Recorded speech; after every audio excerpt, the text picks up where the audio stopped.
Okay, well, did wax it up. It's going to come up pretty shiny. Well, the sun's gone now because it's quite a bit later in the day. But anyway, you know what that spot that appears in the middle of the screen is there? In the middle of, I don't know. Anyway, sure that's bearable. So anyway, I don't think I've ever given a very good look inside, but as you can see it's pretty clean, although there's a fair bit of shit in here. I'm going to clean it out, vacuum it out and clean it up a bit, but anyway, not too bad. But where it is bad, I'll show you. It's actually quite interesting what ends up down the back of the seats. You can see all that. There's stubby tops and everything.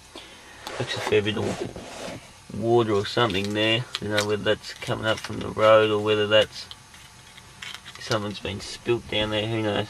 I suppose I'll clean out and then find out. I don't think it's petrol. No, it's not petrol, so that's alright. If it were petrol I might actually be worried about it, but otherwise I don't think I care much. Yeah, yuck. Anyway, you can see the interior is all pretty spick and span. With a bit of cleaning up it'll come up good. Won't show you my plate, and the boot's locked as normal. So we'll unlock it with our extremely sophisticated remote locking system. Now, one thing that's very important when you drive a Magna is extra motor oil. I just bought this yesterday to top it up with. It's only cheap crap, I don't care.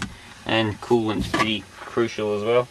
Not that this thing leaks, but it ends up with air pockets in the top of the hose. Just because it's a pretty crappy design cooling system really. That's tranny fluid, one thing it doesn't use actually. Spare tyre's a bit worse for wear. It's old and it's got plenty of tread on it, but it's a bit perished. You can see the sidewall.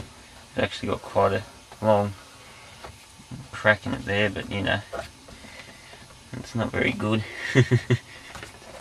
It was put on the car a few months ago and went straight down, but it looks like it's holding pressure now. So yeah, anyway, we'll probably get a second hand one from the wreckers, it'll be a bit better than that. But anyway, so pretty alright looking car for its age. Body wise, I mean, stylings are pretty awful, but you know. Anyway, free car. All we had to do was pay rego, you can't complain for that here. So anyway, I want to change it into my name. I'll have to get a roadworthy, and that requires front brakes, steering arm boot down in there is torn, suspension boots are torn, which I don't know whether you can see in there, so I'll turn the light on my camera. But that's sort of meant to be attached to something, and it's definitely not at the top. There's the strut just there, up in here. So anyway, suspension's not too bad. It's pretty bouncy, not too loud. But anyway, don't mind bouncy suspension. Anyway, alright, so I'll get cleaning. And also, that's held on with tape at the moment because you go around the corners, or if you go around roundabouts, any vigorous steering manoeuvre, you end up with that hitting you in the nuts, which isn't a very comfortable, pleasant experience, I'll tell you. So anyway, at least it smells better. Only thing is that the radio code, well, I entered the wrong radio code by 1 digit, so now it doesn't seem to want to enter any other, so I don't know. It's a bit questionable what's going to happen there. But anyway, shit happens. Otherwise I've got a much better radio than that in the garage. Although it's only a radio, it's not a CD player or anything, but much more updated version. It's only about 3 years old. It come out of a Corolla, or oh no, it must be a bit older than that. Anyway, I've got some good speakers I could probably put in if I actually wanted to pull the dash off, which definitely don't want to do. So anyway, there you go. I suppose I'll show you under the bonnet while we're at it. I'll just pop it up.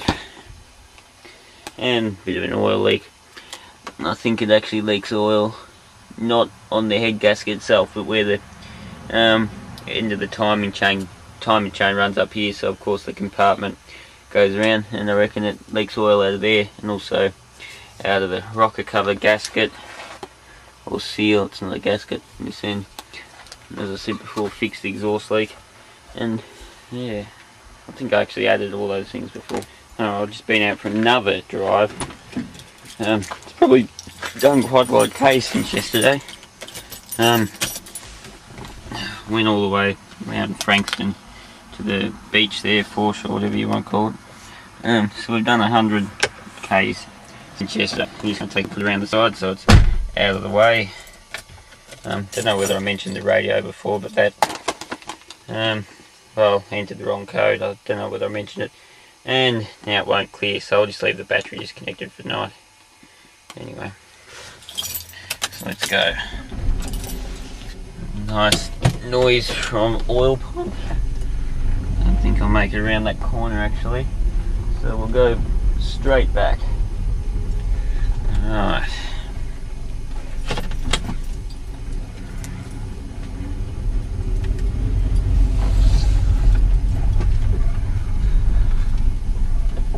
Clear the fence. I think so.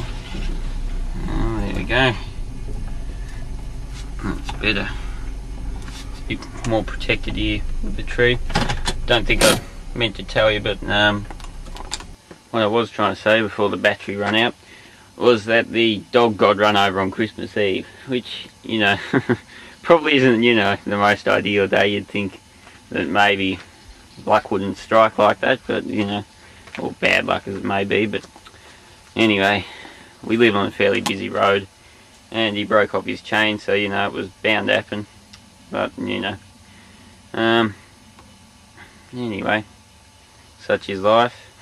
The bloke who hit him was nice enough to come in, bring him in, which a lot of people wouldn't do. They'd just leave, you know, the dog on the road. But anyway, well, he walked himself back in anyway.